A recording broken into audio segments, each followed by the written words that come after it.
ममता बनर्जी को योगी ने दी सीधी चुनौती, बताया बंगाल के लिए ममता है पनौती। अब योगी का चेला बंगाल चलाएगा, दंगे करने वालों को जहन्नुम पहुंचाएगा।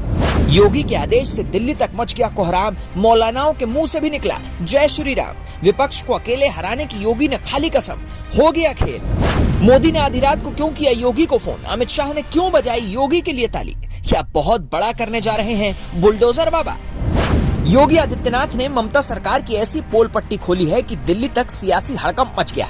ममता बनर्जी के गढ़ में अब बाबा बुलडोजर का भी जलवा दिखेगा। ममता बनर्जी को जनता के जरिए गिराने का ब्लूप्रिंट तैयार कर लिया गया, जिसकी कमान अब योगी आदित्यनाथ के हाथ में आ गई। यानी आने वाले दिनों में योगी आदित्यनाथ ही बंगाल का भविष्य तय करेंगे। योगी आदित्यनाथ किस तरह से काम करते हैं, कैसे उनका बुलडोजर अपराधियों के ऊपर दौड़ता है, ये पूरी दुनिया जानती है। उत्तर प्रदेश में दौर हुआ करता था जब अपराधी मस्त हुआ करते थे और पुलिस पस्त हुआ करती थी, लेकिन योगी के मुख्यमंत्री बनने के बाद अपराधी थाने में सरेंडर कर रहे हैं और एक ही बात कह रहे हैं कि बाबा गोली मत खिलाना।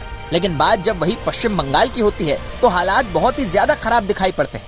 बंगाल में हिंसा होना बहुत ही आम बात बन गई है। पंचायत चुनाव में किस तरह से वहां बवाल हुआ पूरी दुनिया ने देखा। यही वजह है कि कोलकाता हाईकोर्ट के एक जज ने ममता सरकार को खरी खोटी सुनाई थी और बाबा बुलडोजर के एक्शन नीति को अपनाने को कहा था, जिसके बाद से लोग भी कहने लगे कि अब बाबा बुलडोजर ही ममता को सबक सिखाएंगे। ममता बनर्जी विपक्षी गठबंधन की मीटिंग में उलझी रह गई और योगी आदित्यनाथ ने लखनऊ में बैठकर पश्चिम बंगाल की सियासी हवा ही बदल डाली। योगी ने ममता के कार्यकाल में हुए क्राइम का सारा लेखा जोखा पूरे देश के सामने रख दिया, जिसके बाद से ममता सरकार पर संकट के बादल छाए हुए।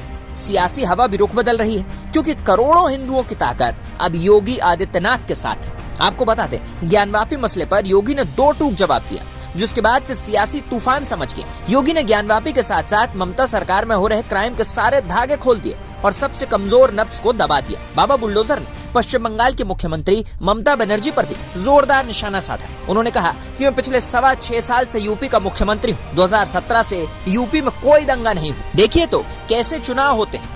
नगर निकाय, पंचायत चुनाव, विधानसभा को चुनाव सभी शांतिपूर्ण माहौल में संपन्न कराए गए।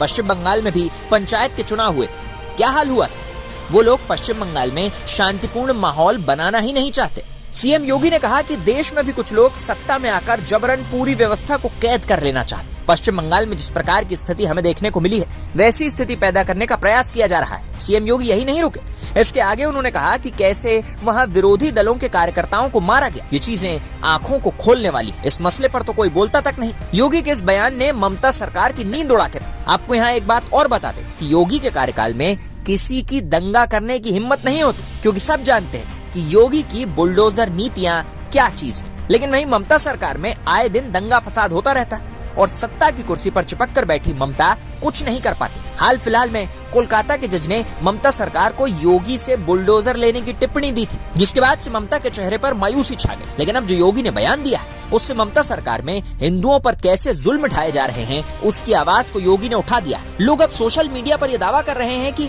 ममता सरकार ज्यादा दिन तक नहीं टिक पाएगी, जिसके बाद से ममता सरकार के मंत्रियों से लेकर अधिकारियों के माथों तक भी चिंता की लकीरें खिंच गईं। अब आगे क्या कुछ होता है ये देखना होगा। वैसे आपका क्या मानना है? क्या बंगाल में भी योगी जैसा मुख्यमंत्री होना चाहिए? कमेंट में हमें जरूर बताएं।